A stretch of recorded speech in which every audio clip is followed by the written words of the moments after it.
Рәшит Бәшәр, тегүче кырмыска. Төлкигә күлмәк текте, бүрегә күлмәк текте, пошига күлмәк текте, изләгән күлмәк текте. Тәмам интегеп бетте.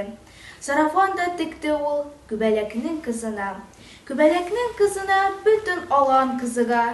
И мактана күбәләк, бытырды да бытырды.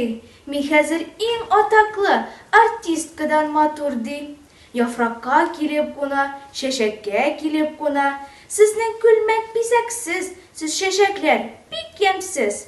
Кырмысканың өенә оша-оша килде ул. Күлмәк тегүче әнә шушымыни, диде ул. Бигрәк шыксыз икәнле, салкын тимер икәнле.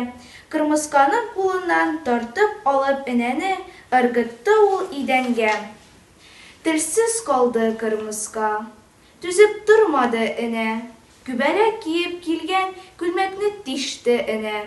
Елый-елый күбәләк ашу китерер микән? Кырмыскадан әллә ул гафу үтенер микән?